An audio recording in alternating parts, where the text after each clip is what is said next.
Hi everybody, this is Mondays with Mike, a weekly video series where I answer questions from people just like you. Here's this week's question. Dear Mike, does hardship make a person stronger? If so, under what conditions and at what point is it too much hardship? If hardship doesn't make a person stronger, what makes a person stronger? I just need to share something with y'all. This is a weekly video show where I answer questions usually in 3 minutes or less. This is like a semester in grad school. So you guys feel free to jump in. Let me just throw my answer at you, see if you have any color, flavor, or otherwise insight. Does hardship make a person stronger? The answer for me is it depends. Depends on what we do with the hardship. There are those who will let hardship beat them down. I don't think hardship is ever something somebody goes, bring it. I think it depends on what we do with the hardship. And I think it also has to do with the degree of the hardship. There are some people who have just been have gone through excruciating, unrelenting hardship, and they are weary of the hardship. Could it eventually make them stronger? Yes. But it isn't true that what doesn't kill us makes us stronger. I hate that stupid cliche because it's just not true. So if you say it, stop saying it. The next question is, if it does make a person stronger, under what conditions and at what point is it too much? Well, the conditions are the conditions I just told you. That if the hardship is something that you can learn from and make better and give you more, kind of like the rings in the tree, years of experience, then I think it's helpful. But I want us to be sensitive to people who have had years and years and years of hardship. There is a reason some people come out of hardship and collapse and some people come out of hardship and thrive. Here's what I will tell you about hardship. You're never the same afterwards, and I think that's a good thing. But I think you get to determine how that hardship molds you or creates you. The problem that I have is when people say, I wouldn't change a thing, or I wouldn't change a thing. Now, there are some people who wouldn't, and I honor you if you wouldn't. But let me just out myself here. Let me turn myself in. There are some hardships I've been through in my life that if I went back and had them to do over, I would absolutely eliminate them. I would not say, all my experiences are the rich tapestry of my life. There are some experiences I've been through that just sucked out loud. And they provided no measurable sense of good in my life. They just sucked. But that's okay. That's okay. There are some things that are just bad, that just don't work out. And so I think that's important. At what point is it too much hardship? I don't know. That's one of those philosophical questions, right? I guess it's too much hardship if it kills you. I guess it's too much hardship if it completely breaks you down and you don't have any support and you don't have the resources to cope with it. I think what makes a person stronger is their perspective and willingness to manage the hardship they face in a way that constantly moves them forward.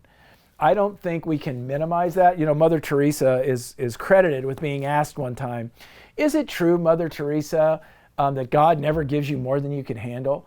And Mother Teresa is famously credited, I don't know if she said it or not, but this is a great statement. She's famously credited with saying, it is true, I don't think God gives you more than you can handle. I just wish God didn't trust me so much.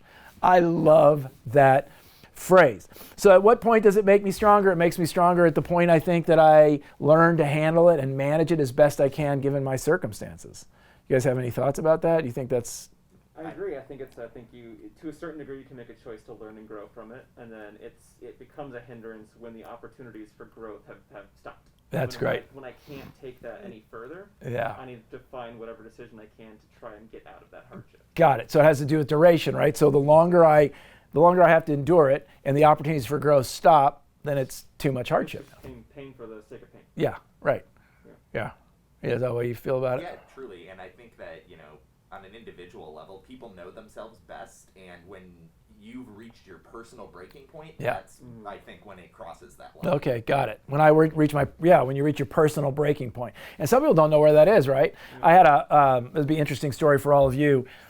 I used to do psychological triage, as I mentioned in a previous Mondays with Mike, in an emergency room at the height of the HIV crisis in Laguna Beach, California. And I was doing my internship, and a doctor one time said to me, Mike, you never really know what a person's really dealing with.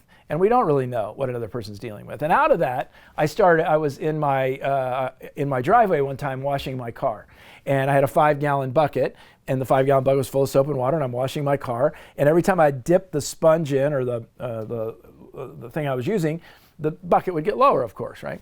And it occurred to me that day that we're like that as human beings, aren't we? It's like our coping skills are a 5-gallon bucket. And every time we have a stressor or a hardship happen, we dip into that bucket and we take out of that bucket what we need to deal with the hardship, the difficulty, or the challenge, right? And a hardship can sometimes be a hole in the bucket, though, and that bucket can start leaking. But here's the thing I want everybody to get. Everybody's bucket has a different level of, if everything in the bucket we call coping, has a different level of coping in it. So I might be able to, my bucket might be full some days. Johnny's might not be. Marty's, yours might not be. Your bucket might be fuller than mine some days. And so to your point about the breaking point, that's why it's so important that we have the coping skills full all the time. That's why we have to be breathing. That's why we have to be making sure we're having the right ratio between activity and rest, because if we don't, that bucket goes dry. And when the bucket runs dry, that's when we hit our breaking point, and when all of a sudden the hardship is no longer useful. So keep the bucket full, make sure that you're aware of the bucket, and make sure the holes in the bucket get plugged as best you can by your inner circle, by coping skills, by rest, by meditation, and by letting go of the uncontrollables. Hope that was helpful. Thanks, you guys. Appreciate your participation. If you have a question for Mondays with Mike, you can send it to mikestaver.com/Mondays with Mike, and we'll work it in as soon as we can. Take care.